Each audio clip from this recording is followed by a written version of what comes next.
Hi guys, today I'm going to read the tale of Little Red Riding Hood. Please, mother, can I go now? Moaned Little Red Riding Hood. She was standing in the doorway of the cottage where the two of them lived. I really don't want to be late. I promised Granny I'd be there by tea time. Little Red Riding Hood was quite cross. This was so annoying.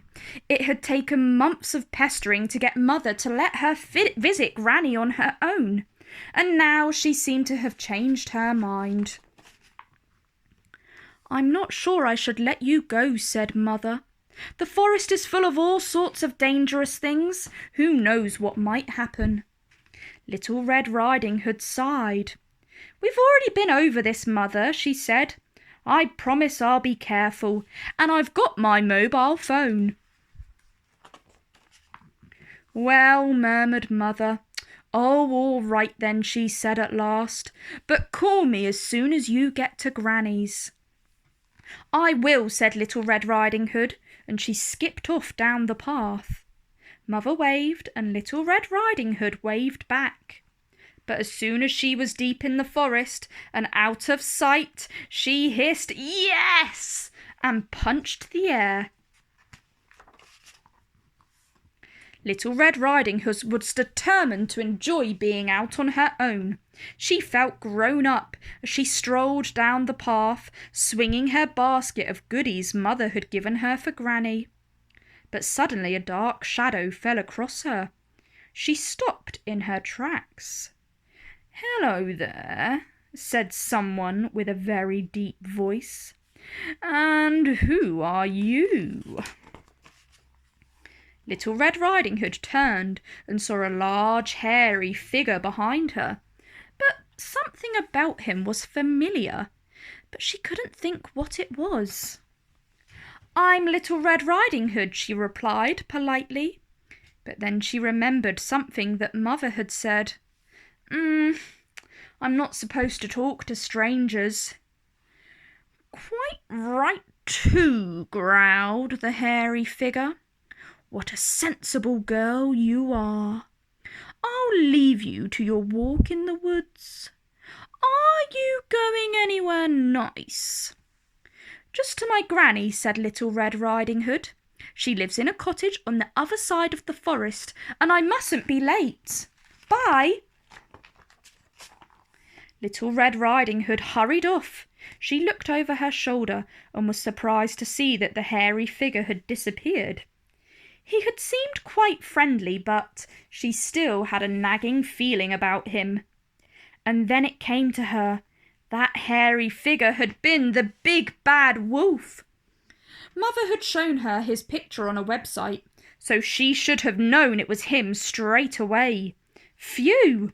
It looked like she had had a narrow escape. But why hadn't he pounced on her? Perhaps he had been put off by the woodcutter working in the trees nearby.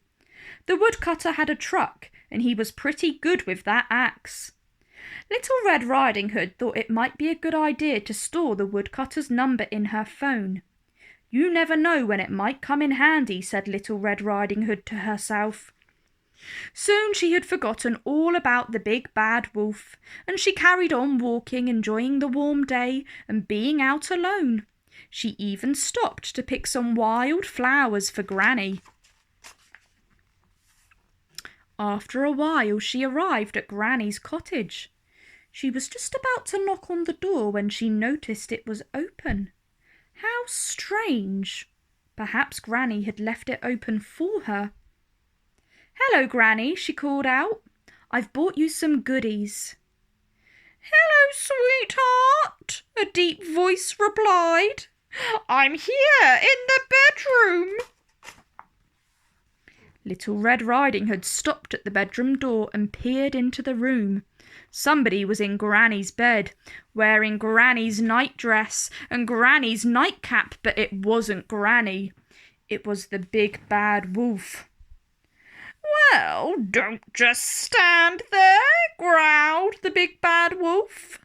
"Come in." Several things ran through Little Red Riding Hood's mind all at once. What had he done to Granny? She realised it was her fault the big bad wolf was here. She had told him exactly where Granny lived. Little Red Riding Hood knew she was in great danger too. Great, she thought. Her first trip out on her own, and it was going to end in disaster. People would remember her as the girl who was eaten by the big bad wolf. Once upon a time, they'd say, Little Red Riding Hood went to see her granny, bumped into the big bad wolf, and didn't live happily ever after.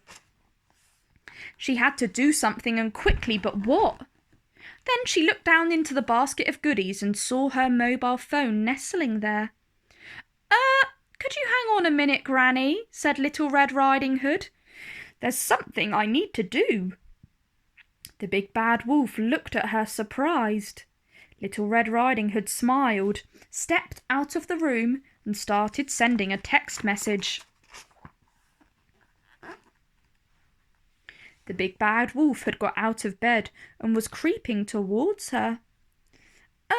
What big ears you've got, Granny, said Little Red Riding Hood to slow him down.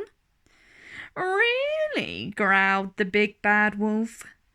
All the better for hearing you with.